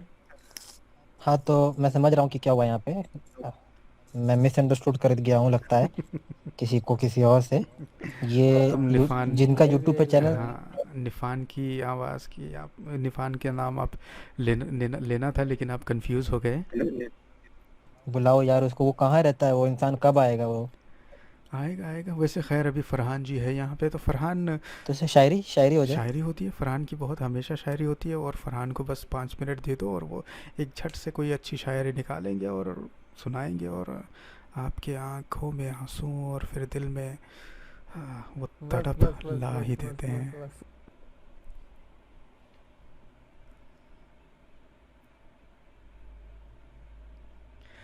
अर्ज़ किया है हटा लो अपने चेहरे से ये जुल्फ़ें। अच्छा मैंने अभी अभी गूगल किया, ठीक है, शायरी, तो फिर ये आया मुझे कि अर्ज़ किया है हटा लो अपने चेहरे से ये जुल्फ़ें आई। नहीं ये फैमिली के लिए नहीं है। खैर इमरान भाई आप क्या सर्च करते हो गूगल पे, यही सब आप पढ़ते हो? नहीं एक्चुअली वो जोक निकला, वो एक्चुअली कोई ठीक सा नहीं लग रहा। एनीवेज एनीवेज,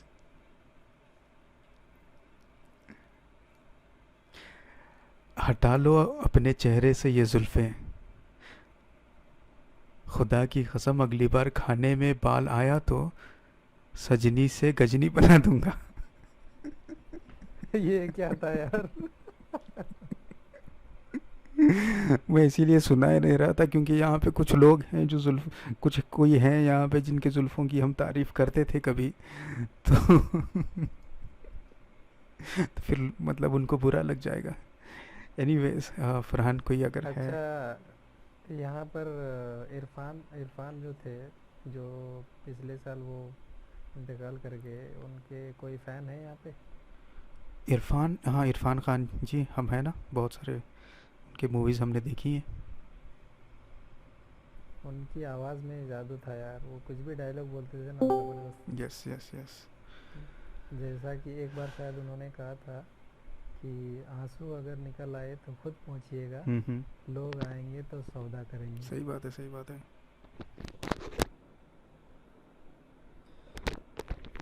और उनकी एक मूवी का एक गाना था, रोग फिल्म का कोई गाना, बहुत ही मीनिंगफुल था। मेरे कज़िन हैं, वो बहुत सुना करते थे उस गाने को। एनीवेज, कोई कोई सुना दो ना, फरहान।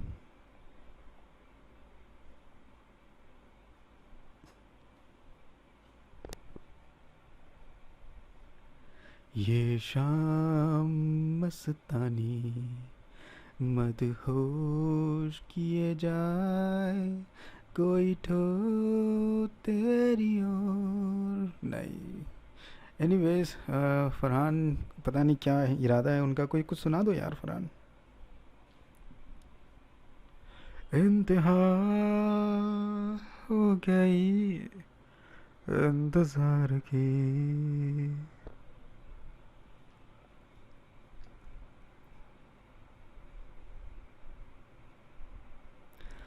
हाँ, क्या हुआ फरहान?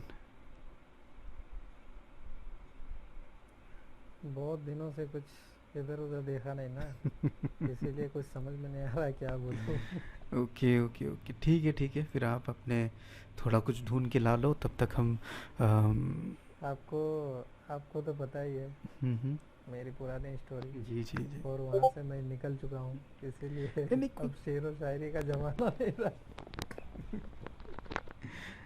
हाँ हाँ, ठीक है, चलो फिर हम आप ही कुछ सुना दो, आपकी आवाज़ बहुत प्यारी है माशाल्लाह। कोई आप ही भेज दो ना, तो हम उसको पढ़ के सुना देंगे। लेकिन उससे पहले सुनीता जी यहाँ पे हैं, तो सुनीता जी का पहले हम संगीत सुनते हैं, उनका गाना सुनते हैं, उसके बाद फिर हम कुछ और बातें करेंगे।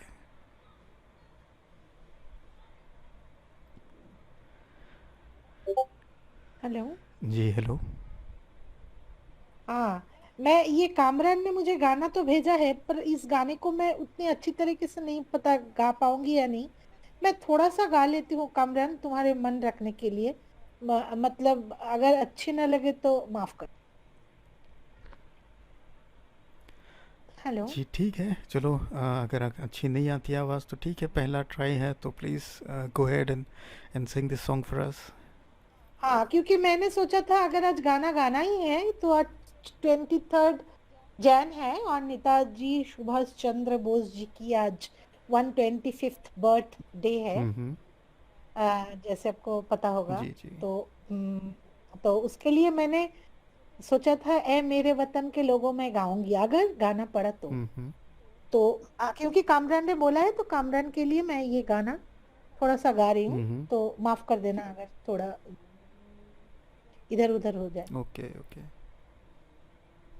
क्योंकि नए जमाने के, मैं पुराने जमाने की हूँ, तो नए जमाने के गाने बहुत कम सुनती हूँ। हम्म, ठीक है। Okay okay. ओके, शुरू करो। यस, शुरू कीजिए। ये माइक आपका है, ये स्टेज आपका है, और ये ऑडियंस आपके गाने के लिए बेतहाशा मोहब्बत करती है आपको। और please sing a song for अस।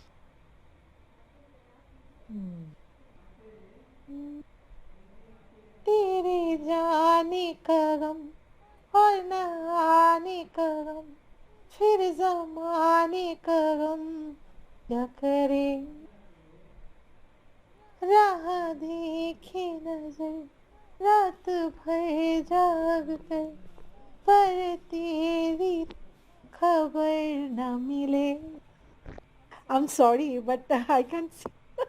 नहीं इतना ही हुआ कामरान, बहुत सॉरी। अच्छा है यार, मेरा फेवरेट सॉन्ग है ये। मैं अच्छा हाँ गाया आपने। हाँ, मैं सुन के दोबारा मैं गा दूंगी तुम्हारे लिए, क्योंकि मैंने ज्यादा सुना नहीं गाना, तो इसीलिए कोई पता नहीं। कोई बात नहीं, अच्छा गा रहे हो आप। नहीं, अच्छा गा रहे थे। कोई नहीं। तो हाँ इसी इसी गाने को मैं शायरी के अंदाज में हाँ पढ़ूंगा मैं। जी ठीक है। जी, पढ़िए, वही अच्छा। फरहान की जो चाहत है कि हम कुछ शायरी सुनाएं, तो फिर यही गाना हम ले लेते हैं, क्योंकि यहाँ पे सामने कामरान ने शेयर किया है, तो अर्ज़ किया है कि तेरे जाने का गम और ना आने का गम, तेरे जाने का गम और ना आने का गम, फिर ज़माने का गम क्या करें। राहें देखे नज़र रात भर जाग कर, राहें देखे नज़र रात भर जाग कर, पर तेरी तो खबर ना मिले। बहुत आई गई यादें बहुत आई गई यादें मगर इस बार तुम ही आना, बहुत आई गई यादें मगर इस बार तुम ही आना, इरादे फिर से जाने के नहीं लाना, तुम ही आना, तुम ही आना। मेरी दहलीज से होकर, मेरी दहलीज से होकर बेहतरीन जब गुजरती है, मेरी दहलीज से होकर जब बाहरी जब गुजरती हैं, यहाँ क्या धूप क्या सवेरा, हवाएं भी बरसती हैं, हवाएं भी बरसती हैं। हमें पूछो क्या होता है, हमें पूछो क्या होता है बिना दिल के जिए जाना, हमें पूछो क्या होता है बिना दिल के जिए जाना, बहुत आए गई यादें मगर इस बार तुम ही आना, तुम ही आना। कोई तो राह वो होगी, कोई तो राह वो होगी जब मेरे घर से, जब मेरे घर को आती है, कोई राह तो वो होगी जो मेरे घर को आती है, करो पीछा सदा उनका, सुनो क्या कहती है, कहना चाहती है। तुम आओगे मुझे मिलने, खबर ये भी तुम ही लाना, तुम आओगे मुझे मिलने, खबर ये भी तुम ही लाना, बहुत आई गई यादें मगर इस बार तुम ही आना, तुम ही आना। Thank you. इमरान भाई आपने ये गाना सुना है क्या असली में? हाँ सुना है, एक दो दफ़ा। तो ये यार आप गा देते तो। नहीं गाना नहीं आता ना मुझे उतना। तेरे जाने, वो ट्यून भूल जाता हूँ मैं। तेरे जाने का गम और ना आने का गम, फिर ज़माने का गम क्या करे, राह देखे नज़र रात भर जाग कर, पर तेरी तो खबर ना मिले, बहुत आई गई यादें मगर इस बार तुम ही आना, इरादे फिर से जाने के। ऐसा मतलब उतना मेरा ट्यून इसमें मिलता नहीं, बहुत प्रैक्टिस लगती है इस गाने को गाने में, क्योंकि मेरे पास सुर और ताल है नहीं। मैं तो बस मतलब ऐसे ही आवाज़ें, मतलब गाने गाने में उतना अच्छा नहीं हूँ मैं। हाँ कुछ पुराने गाने हैं जिसमें मतलब आसानी से गा सकता हूँ, जैसे फॉर एग्जांपल वो वाला गाना है, जिसकी बीवी मोटी, जिसकी बीवी मोटी उसका भी बड़ा नाम है। तो यहाँ पे उतना ज़्यादा सुर और ताल की ज़रूरत नहीं पड़ती, तो आराम से है ना, गद्दे पे बिठा लो, गद्दे का क्या काम है। तो ये बात है। तो ये गाने होते हैं जिसमें सुर और ताल की उतनी। और जो वो गाना है कौन सा, आ, आ, दिल को हजार बार ठोका ठोका ठोका, ये गाना आसान लगता है लेकिन बहुत डिफ़िकल्ट है। तो नए गाने तो बहुत मुश्किल होते हैं, क्योंकि ये अलग ही एक अलग ही दुनिया में है ये गाने सारे। पुराने जो गाने होते थे उसमें एक सेट म्यूज़िकल टोन्स होते थे, नोट्स होते हैं, जो जो पुराने ज़माने के राग और ये हैं जो म्यूज़िकल ये होते थे राग, उनसे डिराइव होती थी म्यूज़िक। तो ये राग आसानी से गा सकते थे, मतलब डिफ़िकल्ट होते थे लेकिन फिर भी वो अल्फाज अच्छा।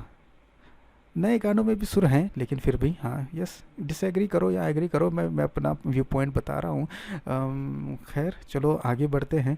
इस शो को ख़त्म करने से पहले प्रे आई हैं यहाँ पे, so I would like to, she is one of my very old friends. So pray, welcome to the show, you have come at the very end, I hope you had a good day. Would you like to come up on the mic and talk a few things?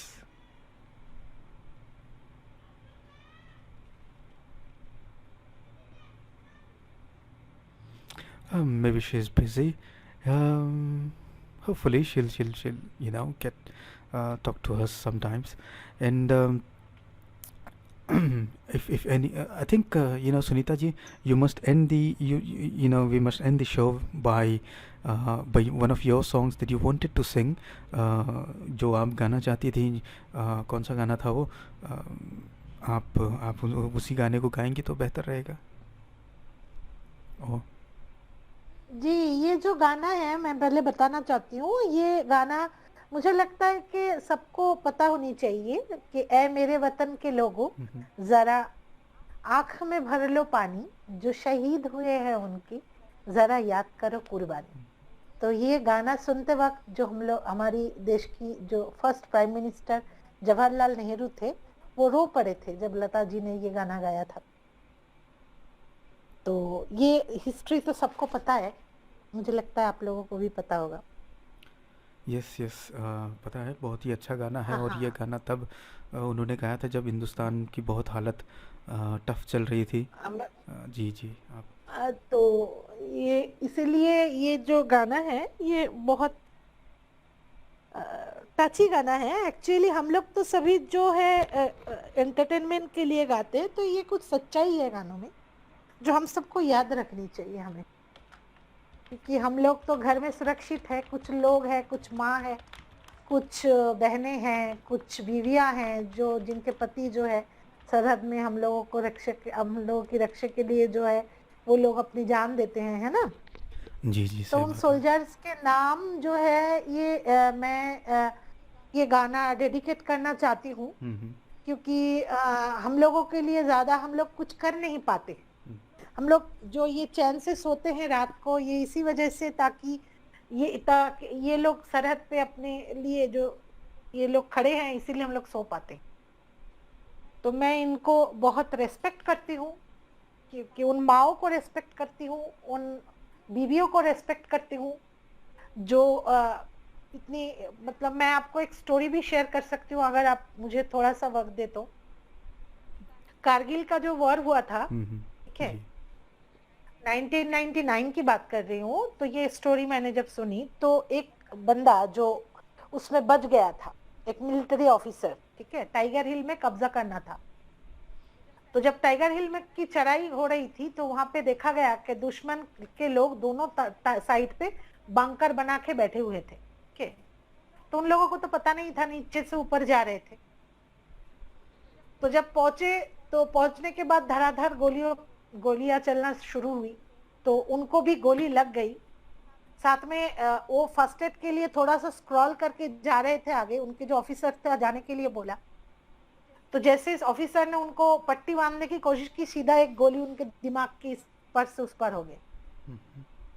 दूसरे जो friend थे left side में, उनको जब बोला कि क्या हुआ, बोले सर चले गए, मतलब सर को गोली लग गई। तो इतने में बोला कि उनको पीछे से गोली लग गई सर में, क्योंकि दोनों तरफ से बंकर बने हुए थे वो लोग।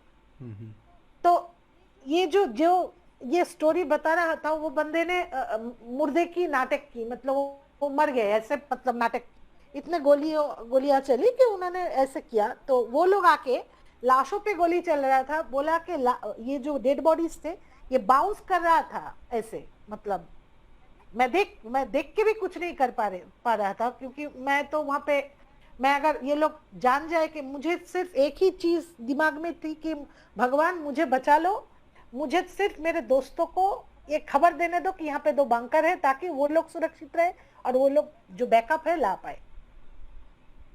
तो वो आके इनके शोल्डर बोला, तो जितने भी लाशें थी वहां पे सबको दोबारा AK-47 से गोली कर रहे थे ये लोग।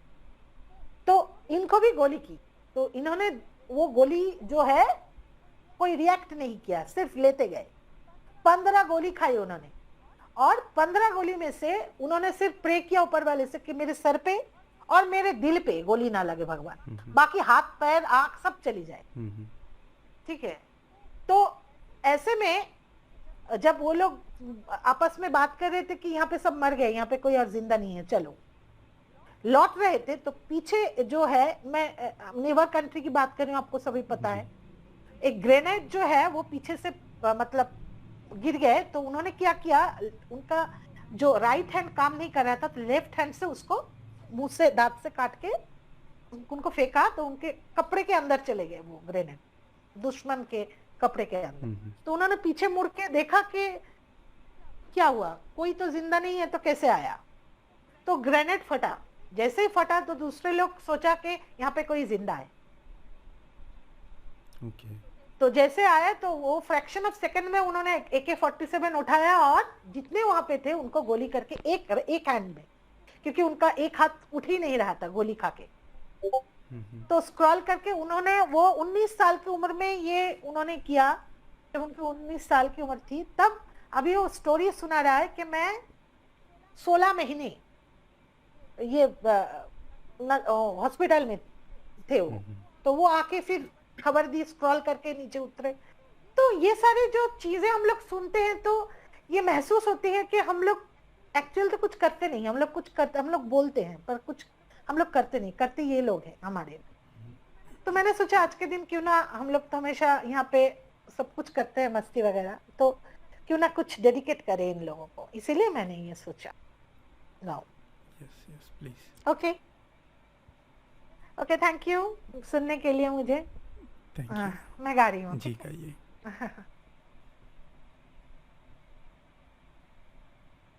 ऐ मेरे वतन के लोगों,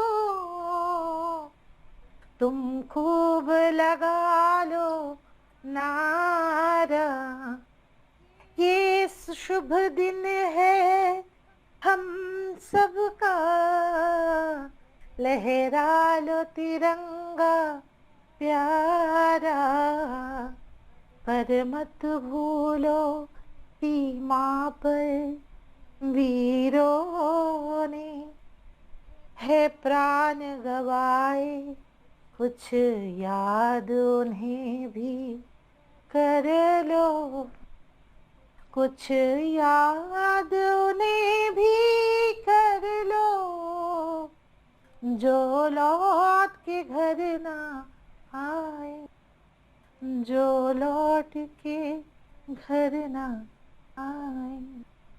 है मेरे वतन के लोगों, जरा आँख में भर लो पानी, जो शहीद हुए हैं उनकी जरा याद करो कुर्बानी। ऐ मेरे वतन के लोगों, जरा आँख में भर लो पानी, जो शहीद हुए हैं उनकी जरा याद करो कुर्बानी। तुम भूल न जाओ उनको, इसलिए सुनो ये कहानी, जो शहीद हुए हैं उनकी जरा याद करो कुर्बानी।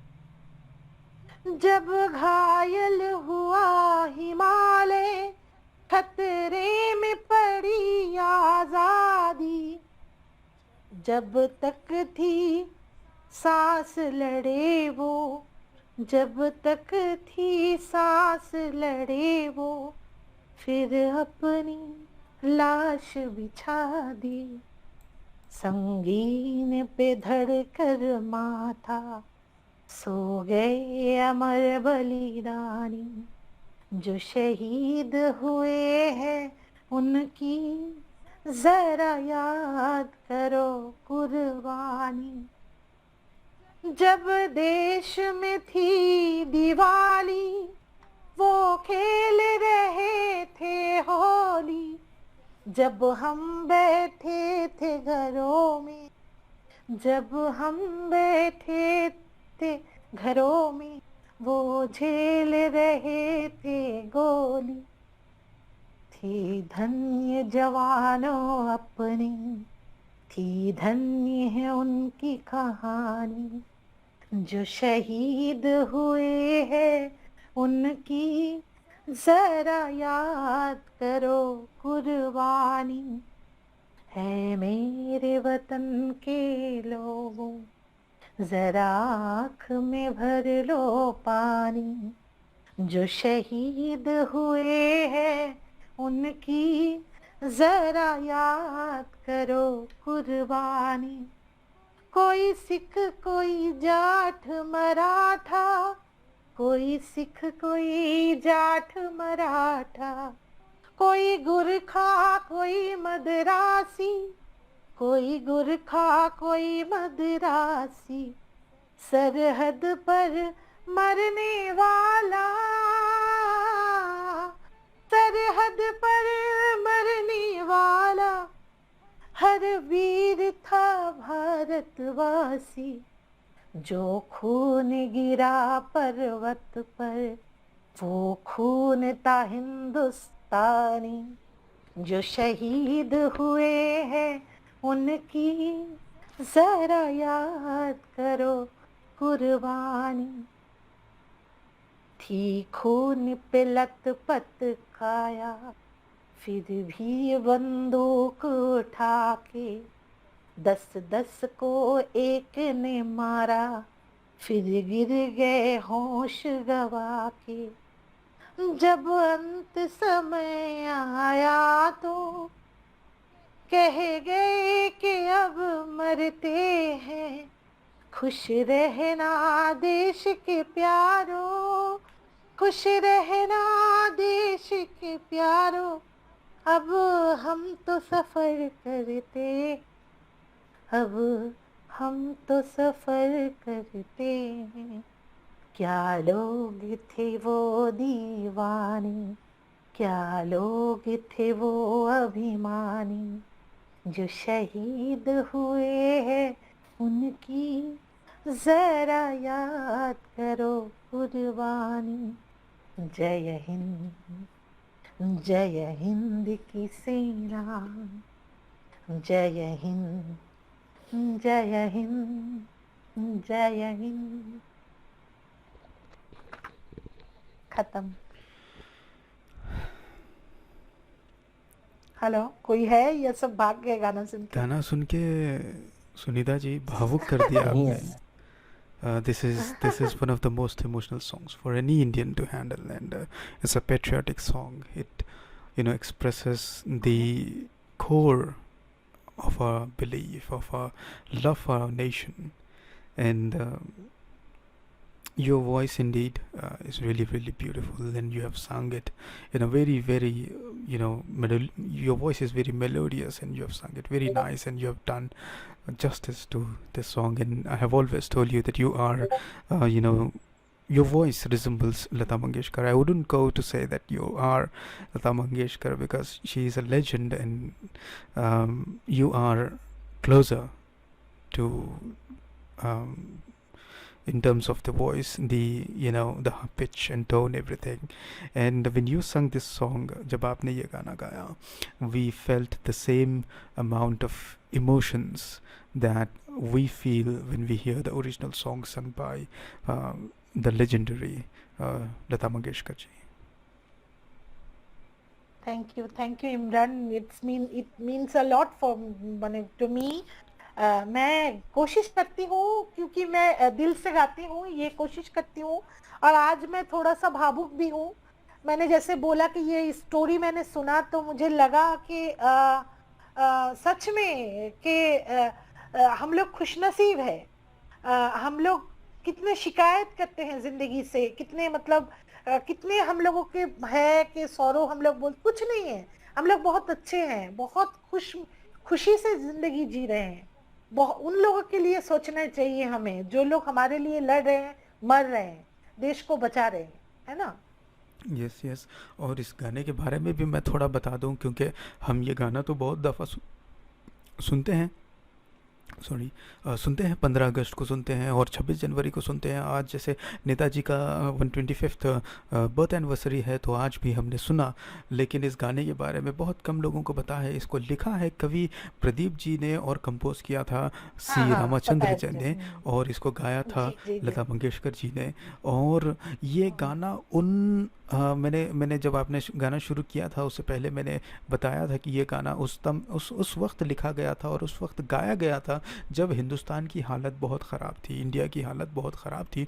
तो मैं उसके बारे में जस्ट 2 बातें बताऊंगा कि ये 1962 में जो इंडिया और चाइना के बीच में वॉर हुआ था, और वो 2 वॉर हिंदुस्तान हार चुका था, और बहुत ही डिफ़िकल्ट सिचुएशन से जा रहा था हिंदुस्तान, क्योंकि 1947 में हम आज़ाद हुए थे, और उसके बाद एक नई गवर्नमेंट, उसके बाद नए सारे जितने भी इश्यूज़ थे, प्रॉब्लम्स थे, उन सबको सॉल्व करना है। हिंदुस्तान को जो वल्लभ भाई पटेल का जो काम था हिंदुस्तान को एक करना, वो उसमें वो जुटे हुए थे। और जो हमारे प्राइम मिनिस्टर थे उस वक्त के, फर्स्ट प्राइम मिनिस्टर जो थे नेहरू जी, वो हिंदुस्तान को आगे बढ़ाने के लिए वो सोच रहे थे। तो ये सारे चीज़ों के बीच जब वॉर हो रहा था, क्योंकि हम निकले थे अंग्रेज़ों के जो भी सिचुएशन था, जो कॉलोनाइजेशन से हम बाहर निकले थे, और जैसे ही निकले उसके बाद एक के बाद एक के बाद एक, कहीं इस पड़ोसी मुल्क से वॉर हो रहा है, कभी उस पड़ोसी मुल्क से वॉर हो रहा है। तो हिंदुस्तान कंटिन्यूसली बहुत अटैक्स में था, और उस वक्त ये गाना लिखा था। और जैसे आपने बोला कि जब इसको गाया गया था, प्रेसिडेंट हमारे सर्वपल्ली राधाकृष्ण थे और प्राइम मिनिस्टर जवाहरलाल नेहरू थे, और इसको रिपब्लिक डे के दिन गाया गया था 1963 में। और जी जी जी जी, और आपने जो बहुत ही खूब बताया कि नेहरू जी हैं, सिर्फ नेहरू जी ही नहीं, ये इस गाने को जब जब गाया है, जिसने भी गाया है, लोगों को के दिल को छुआ है ये गाना। क्योंकि एक दर्दनाक एक हादसा था जिससे हम बाहर निकले थे, और एक जंग थी जिसको हार चुके थे, और उसके बाद फिर भी ये उम्मीद देता है गाना, और वतन के लोगों को कहता है कि यह मेरे वतन के लोगों ज़रा आंख में भर लो पानी। देखो ये मैं ज़्यादा वक्त ना लूँगा, लेकिन इतना कहूँगा कि जो सिपाही होता है, मेरे एक दोस्त है जो सिपाही सिपाही जो होता वहाँ है। पे जो आपको थोड़ा सा मैं बोल रही हूँ कि जो जो जो मतलब मैंने आपको स्टोरी जो मैंने बोला, हम्म, वहाँ पे जो एक मरते वक्त झंडा लहरा के वो क्या बोल के गया पता है? उन लोगों का एक कोड होता है, हम्म, तो कोड में ये बोल के मरते वक्त कि ये दिल मांगे मोर। अच्छा अच्छा। तो जो मैं बता रहा था कि जो फौजी होता है, ये ज़्यादा कुछ मांगता नहीं है। लोग समझते हैं कि अरे ये तो मतलब ये इनकी नौकरी है। नौकरी वो होती है जो जो तुम सुबह से शाम तक करते हो। नौकरी वो नहीं होती कि तुम अपने दिल को अपने हाथ में अपने दिल को लेके घूमो। उसे नौकरी नहीं कहते, उसे जज्बा कहते हैं, उसे मोहब्बत कहते हैं, उसे अपने देश के लिए प्रेम और अपने लोगों के लिए जो फीलिंग्स होती है, तभी वो इंसान कर सकता है। और मेरे कुछ दोस्त हैं जो आर्मी में हैं, और कुछ रिलेटिव्स में भी लोग हैं, और जब भी मैं उनके बारे में सोचता हूँ ना, तो कभी ये डर नहीं लगता कि अरे इनकी मौत हो गई तो क्या करेंगे। हमेशा यही लगता है कि ये लोग हैं वहाँ पे, और जो भी हो देश के लिए हैं। ये जिएंगे तो भी शान से, मरेंगे तो भी शान से।